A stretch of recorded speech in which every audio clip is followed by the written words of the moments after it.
What I want to do before I read the text of Scripture, and the message series is ReFollow the Star. ReFollow the Star. And no, I know a lot of series, and I've looked this up. I've seen a lot of series on follow the star. You know, follow the star, the Magi to Bethlehem, and all of that. I'm going to give you a little bit of a different angle on this, because I really want to include this baptism and what God has done in people's lives. And the question I want to ask you this morning is this: where are you at with Jesus? Where are you at with Christ? I'm not talking about what happened when you were 6, and I'm not talking about what happened last week. Right now, where are you at with Jesus?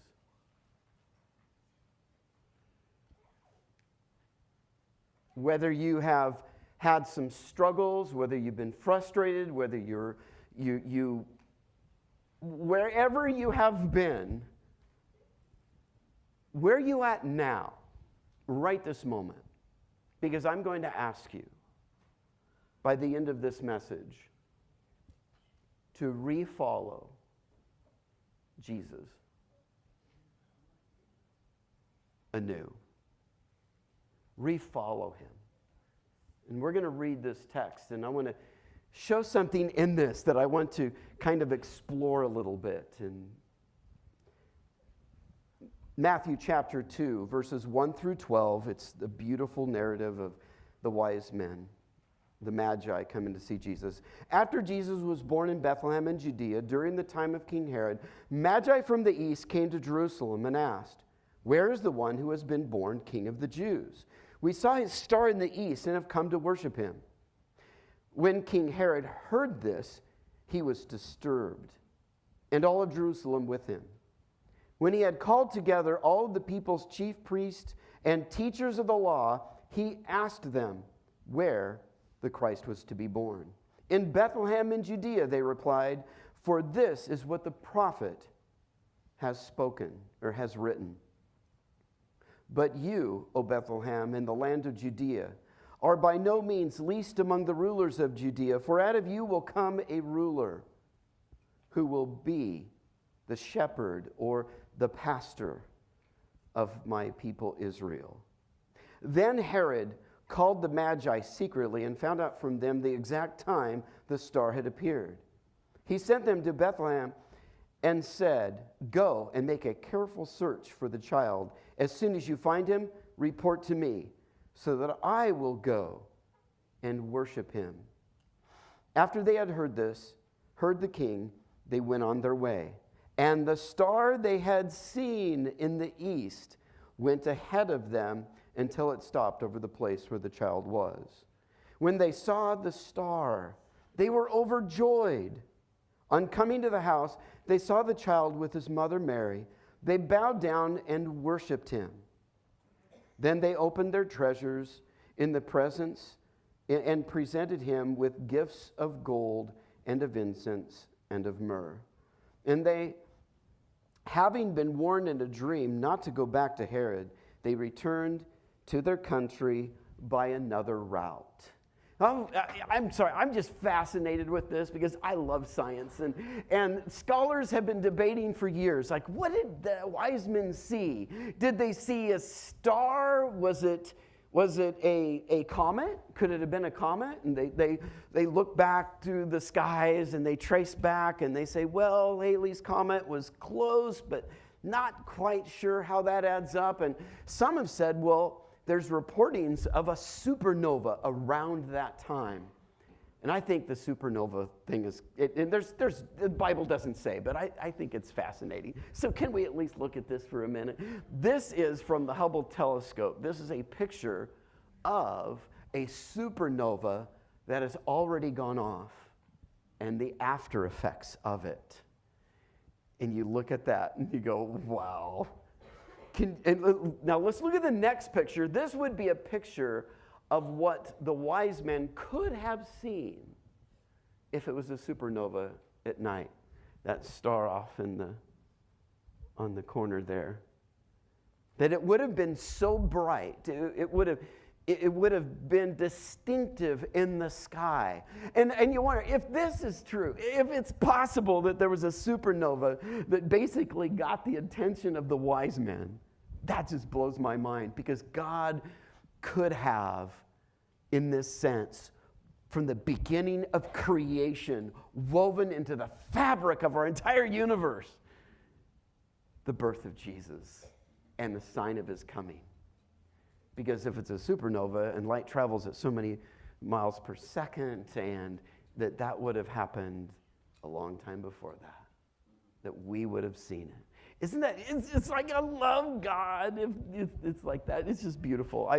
Fantastic. Anyway, let's move along. You see, the wise men did something that was interesting. Not only did they see this star that got their attention, but they went on their way. And some of us, we're like, I've been a Christian for a while. I've been following Jesus. I'm on my journey. I'm on my journey to see Jesus. And I've been on my journey for a while.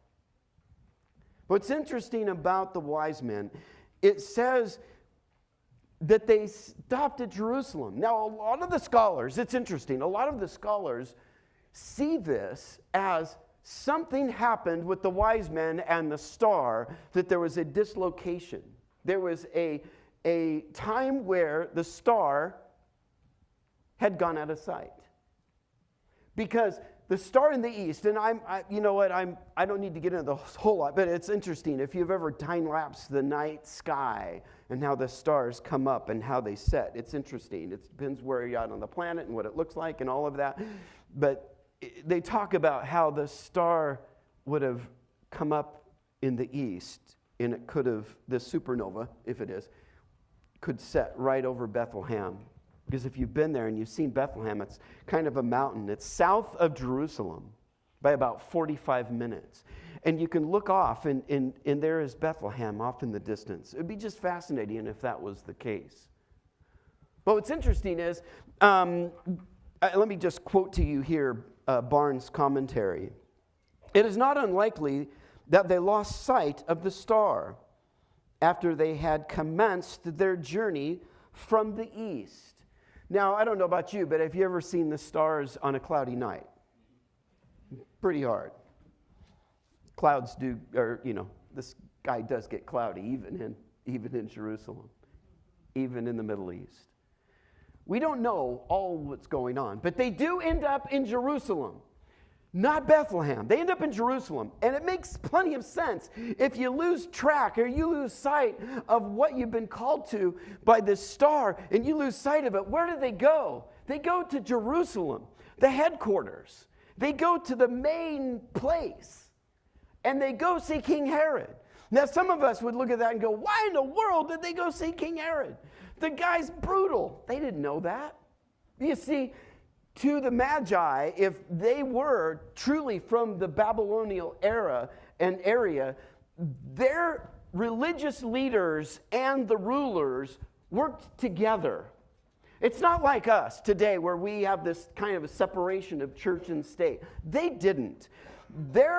Theirs was the same. If you were a king, you had your religious advisors and you were connected because you had to somehow appease the gods, And so the ruler had this relationship. So it was perfectly normal for them to go to a king because they believed, even the Magi would believe, that the King Herod and the religious leaders got along. But not this one. Not this time. Because King Herod was paranoid. King Herod was angry. And it says, all Jerusalem with him. Can you imagine Jerusalem? Can you imagine that the people would see this star in the sky?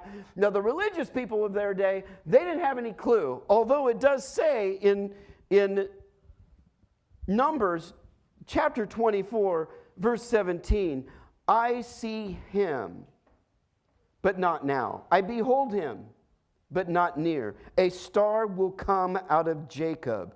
A scepter will rise out of Israel. Yeah, the Magi read it. They probably did. And they knew, and they saw the star. They were called by God. But they ended up in Jerusalem. I guess what I want to point out here is this, is they refollowed it. It says here, and the star they had seen. Notice it's past tense. They recaptured it. Of course, you can't follow a star in the daytime, so it looks like to me they kind of set out at night, right? Can you imagine them? All of a sudden, they did not see the star, and then the star appears now. And they say it's in the south. It's towards Bethlehem. They discovered from the religious leaders, the chief priests, and the teachers of the law that it's Bethlehem. And they start out heading south. And they see the star again. And they start heading to Bethlehem. What I'm asking you to do this morning, I'm asking myself. I need to refollow the star. I need, personally myself, when I look at this and I say to you this morning, we need to refollow the star, I need to. I look at this Christmas season and I look at all the stuff that's going on around us today. And it's so easy to get caught up in the day-to-day routine of our Christian faith and our Christian life. And we get caught up into religiosity. And we get caught up into the Christmas season. And we get caught up into all of the fanfare of what Christmas is and all the stuff that's going on right now, especially as a pastor, when you're supposed to be on game. And I think to myself this morning, I say, Lord, I want to refollow you. I want to make it new. I want to make it fresh. I don't know about you, but I just get tired of just thinking you're just going through the motions to go through the motions. Because I remember when I first got baptized, I remember going under the water. And I remember coming up. And I remembered the time when I first met Jesus for the first time. And I said, Jesus, come into my life. And I'm never turning my back on you. I remember those days. And I want to refollow Jesus. I want to do that. And I want to ask this church. I want to ask this church as a congregation to refollow Jesus. I want to ask the board of this church to refollow Jesus. I want to ask George, the treasurer, to refollow Jesus. I want to ask Laura, where are you at? Laura, the new board secretary, to refollow Jesus. The trustees of our board, I want you guys to refollow Jesus. I want all of the board members of this church to refollow Jesus. I look at our worship team that was up here this morning and did a beautiful, I loved all of those songs, they were so good. I want all of our worship team to refollow Jesus. I want you not just to go through the motions of, it's time to play. John, I want you to repound the drum. You'll like that. Of course, he always has a fun time during the program, the light show. You know, his lit sticks are going to be fun. But John, more than all the fanfare, is I want us to worship Jesus. Families, the smallest church of Jesus Christ is the family unit. Families, moms and dads, I want you guys to refollow Jesus. Our children need to see a mom and a dad that don't just go through religious structure, which is fantastic. The disciplines of the faith, it's fantastic. I don't want the children just to see mom and dad just being mom and dad religious. I want our children to see mom and dad refollowing the star like these magi did. They saw the star and they were overjoyed.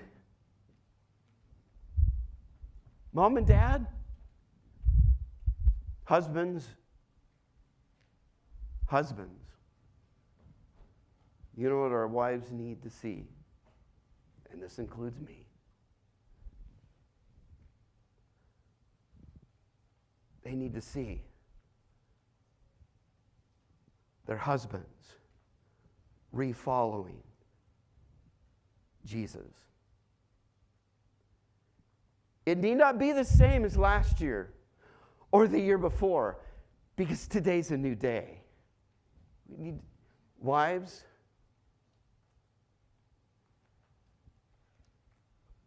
The husband needs to see you refollowing that wonderful, amazing star, the star of Jesus in your lives.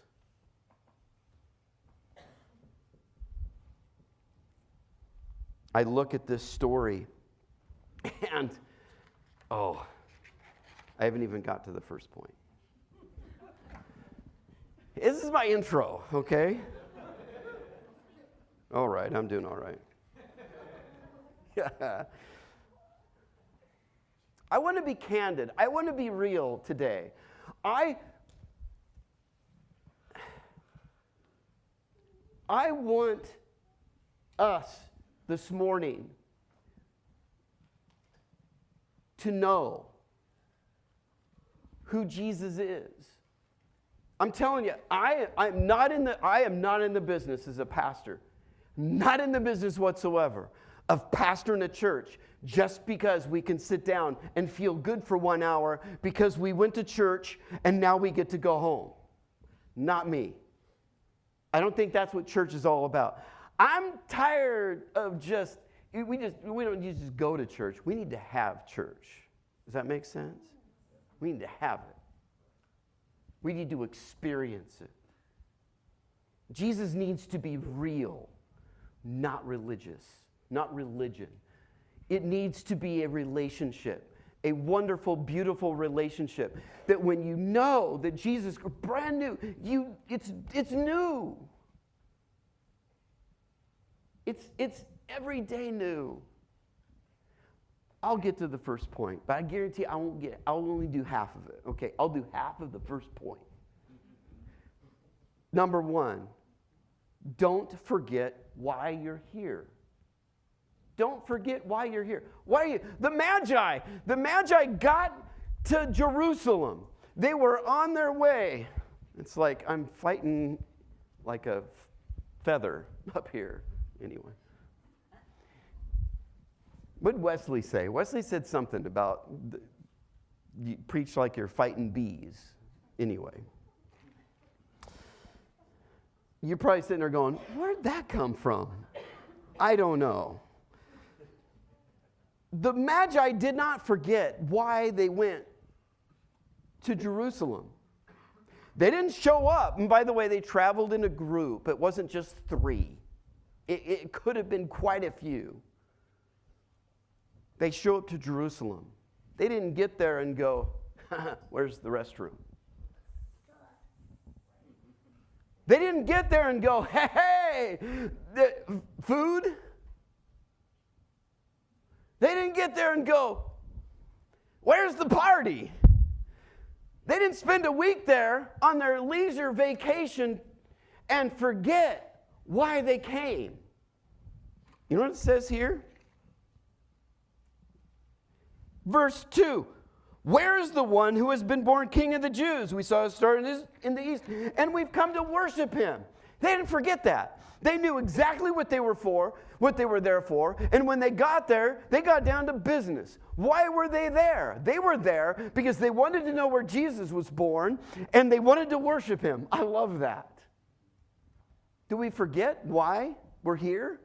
Because we go through this religious function every single day, which is fantastic, which is good. I would rather have somebody do something out of discipline that is morally right than not do it, be morally wrong. Don't get me wrong, okay? I understand. But let's not be stuck in that rut of just being religious, just doing the right thing, which is fantastic. But the reason why we do it, there ought to be that newness and that freshness that these magi had that nobody else had. They were all scared. They didn't you see people in Jerusalem going, woo-hoo-hoo. You mean that's what that star was about? No. They didn't do that. They were scared to death. Why? Because Herod's probably going to be ticked off, threatening his kingship. Two things I want us to do, and then we're... and I'll expound on this more next week. How can we not forget why we're doing this here this morning? No, it's fantastic we're here. We're here because, we're here because Grandpa got baptized. Isn't that cool? Isn't that cool, guys? High fives, high fives, high fives, high fives.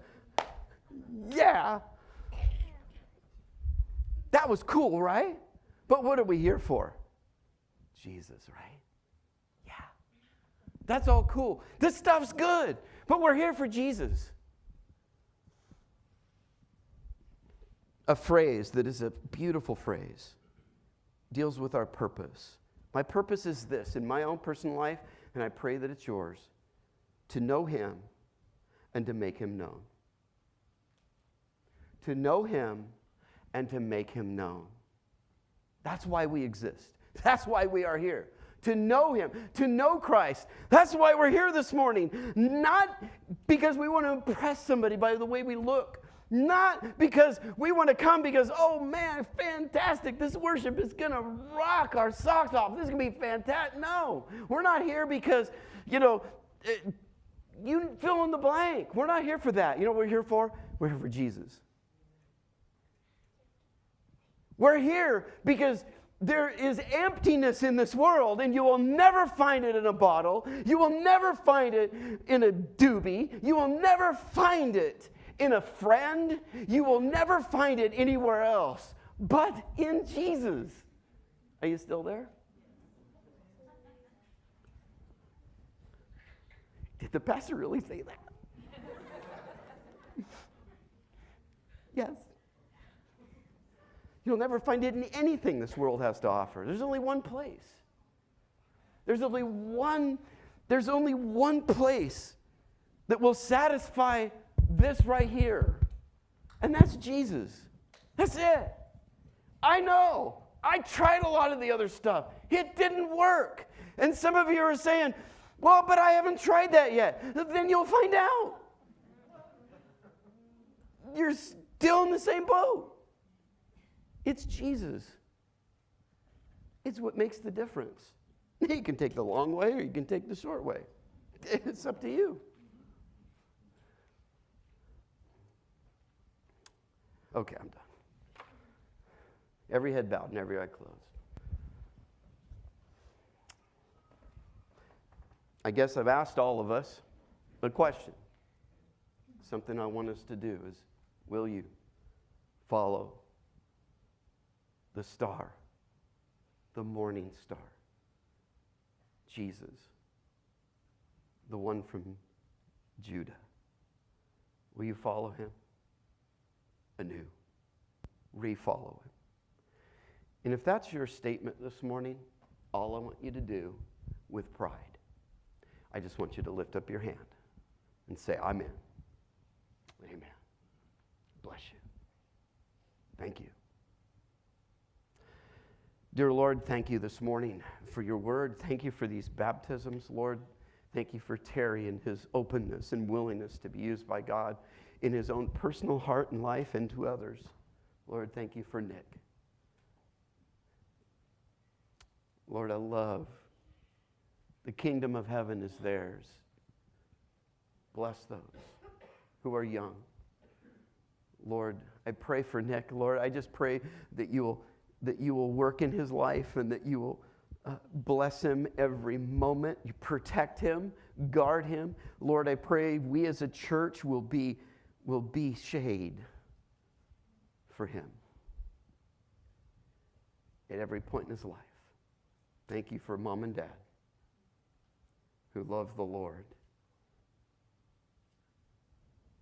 Father, I pray that as we go, we will have been changed because we've been in your presence. How could we not? In Jesus' name. And all God's people said, amen. Bless you.